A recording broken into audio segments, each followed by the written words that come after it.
All right, so two things real quick because we got to wrap this thing up. We ran one segment too long.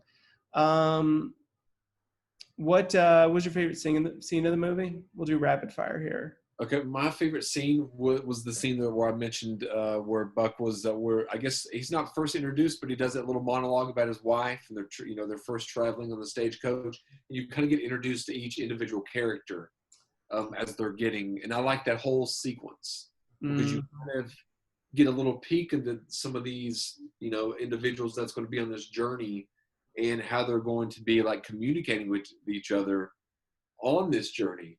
And you've got Buck, kind of leading the way, not in a way. So I would say that for rapid fire, I would say that sequence. In addition to that 8-minute long action sequence. But those are literally the two that I had as well. Okay.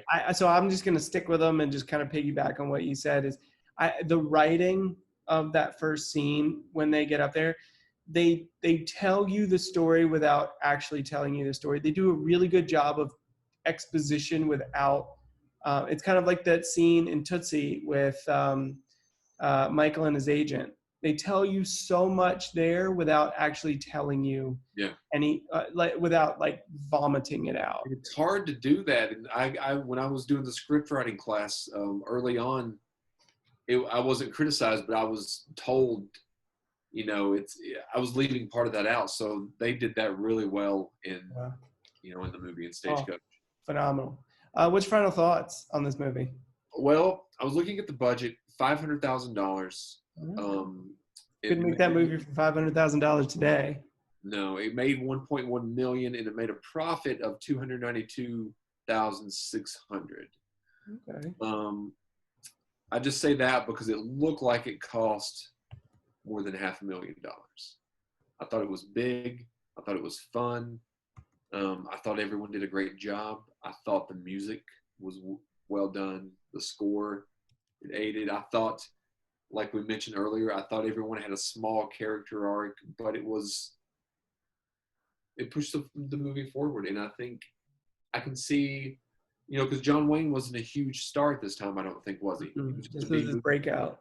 And I could see why he was, I can see why this is his breakout film. And I would recommend that people that haven't watched it, watch it. And I do think, and I'll have to do some more research, I might be wrong, but I do think that this was a huge influence on The Hateful Eight. Or at least, maybe not in structure or story-wise, but as far as like using the, cinematography to tell a story, because, they're going across Utah then, and maybe even Montana or Utah in The Hateful Eight. And just the way the characters develop.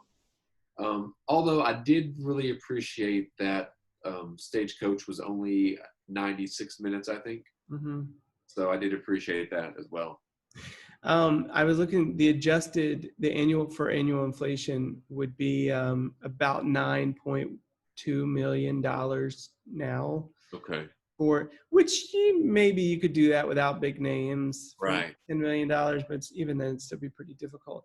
I'm a big fan of this movie. I think that if you're not into Westerns, there's probably about 5 Westerns that you probably should see. I think John Ford's done at least 2 of them with this one and The Searchers. I'd put The Good, the Bad, and the Ugly just because it's just so iconic, or at least one of those trilogy, and then maybe a couple more. But if you were to say, like, you have to watch a Western, this would be for me, probably one of the top 3. Thunder? I was going to say Thunder. Yeah.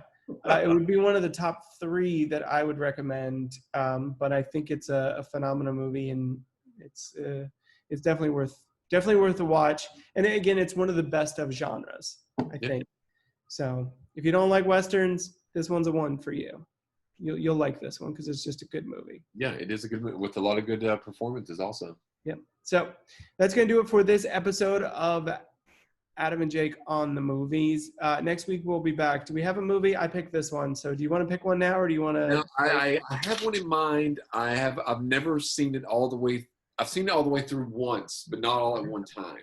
All right. But it's kind of slapstickish. I don't know if you want to go that route. Why not? Do something more serious. We haven't. It's a Tom Selleck movie Oh boy. called Folks.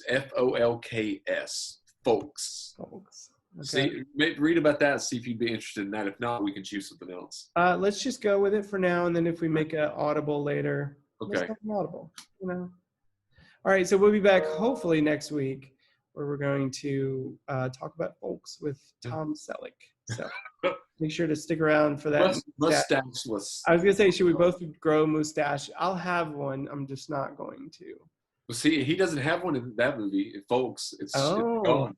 So never mind. All right, well, that's going to do it for this episode. We will see you back next week. Thank you for viewing this episode. And until next week, I'm Jake. I'm Adam. We'll catch you later. See you guys later. Bye-bye.